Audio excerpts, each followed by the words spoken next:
Hello, it's Patricia, welcoming you to episode 17 of the second series of the Haiku P podcast.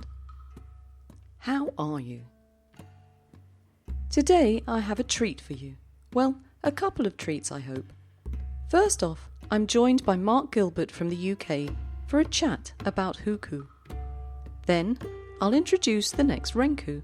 Yes, we've started another one.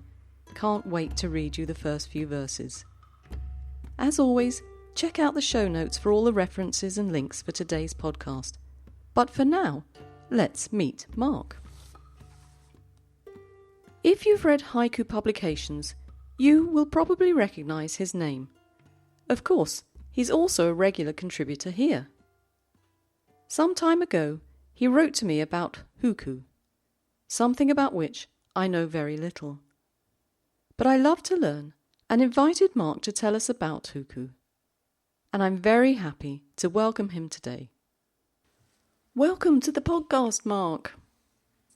Hi, Patricia. It's really great to be here. I've been doing lots of yodeling like you asked me to. Well, I'm happy to hear that, Mark. Just so you all know, passing a yodeling test is a prerequisite to coming onto the podcast. So, Mark, tell us, are haiku a thing of your invention? Oh no, people were writing these kinds of haiku long before I came along. I've just given them a name. Mark, if you remember, we came upon the idea of recording this haiku podcast after episode 8, Filmku. We were discussing whether Ivanka Ettinger's verse was a haiku. I thought maybe it was, but you said not. Well, that's a beautiful haiku, and it breaks one of the unwritten rules that you shouldn't include someone's name, so it appeals to me. What I wanted to do with haiku was to popularise a form of haiku in which one line, or part of a line, if it's a one-line haiku, consists of the name of a person. You could use the person's full name or just a shortened part of their name. It doesn't have to be a famous person. It could be a close friend. And they could be alive or dead, historical or fictional even. So, for instance, a haiku could be humorous or serious, or it could be a way to pay tribute to someone who has died. With haiku, I want to focus on using that person's name in the same kind of way that seasonal reference, or kigo, is used in Japan, as a way to link the haiku into wider society or culture, or to reach back into history.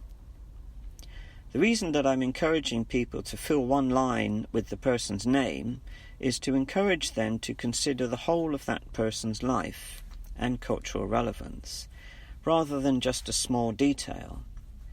I know this can sometimes be difficult for us writers of haiku. I don't really want to have rules or to tell people what they should write or how they should write it. I just want to suggest an opportunity to try to apply their haiku skills to something slightly new. We'll be discussing rules or no rules till the cows come home, but that's for another day. Do you think you could give us some examples of haiku? Certainly. This haiku dates from Issa in 1816, translated more recently from Japanese into English by David G. Lemieux. Scrawny frog, hang tough. Issa is here. Elizabeth Searle Lamb wrote about an artist in 1999. Georgia O'Keeffe, a splash of brilliant sunset across the cliffs. Carlos Colom wrote this haiku about a fictional character. Carlos was known as Haiku Elvis, and I'll pass some information about him to Patricia for the notes. Quasimodo, his ringing hands. Debbie Antebbe has written about a painter. Modigliani, The melancholy of a tilted neck. Here is one of mine, which is about a politician, just to show that haiku do not need to be about only artists or musicians. The truth has to be precious.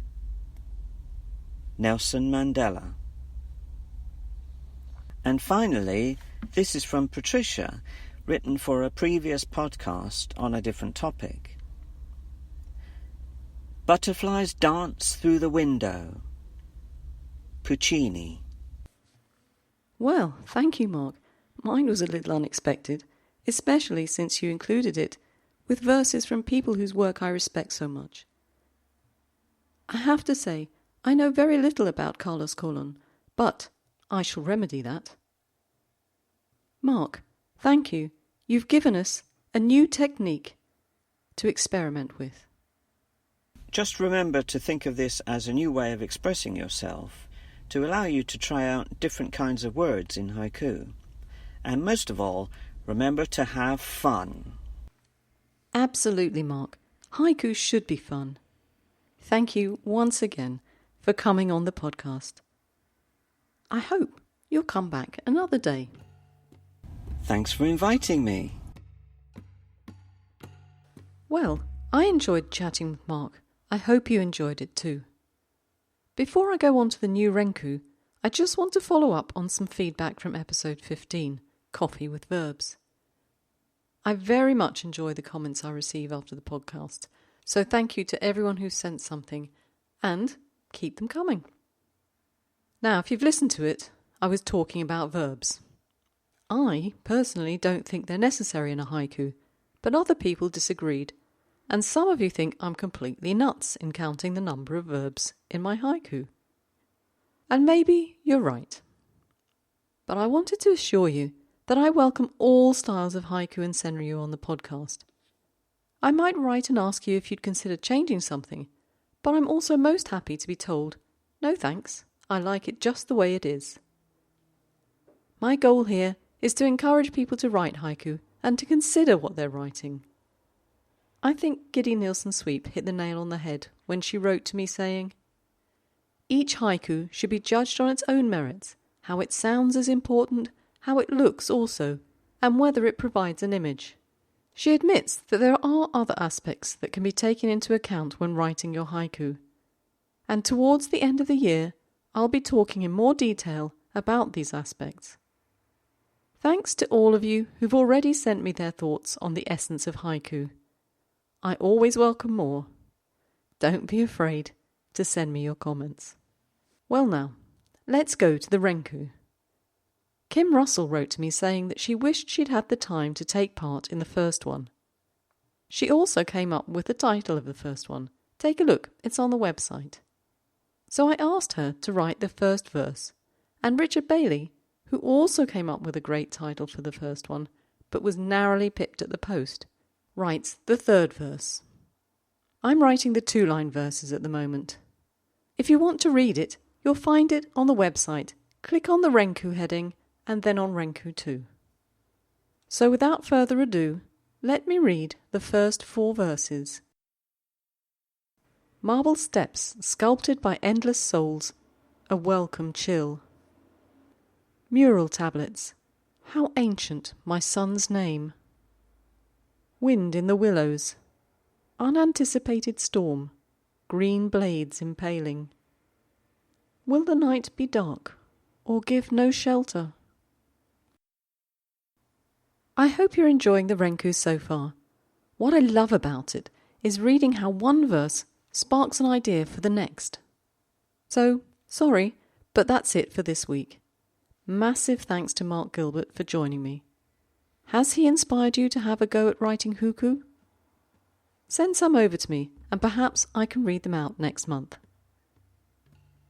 Thank you to my Renku poets for their verses.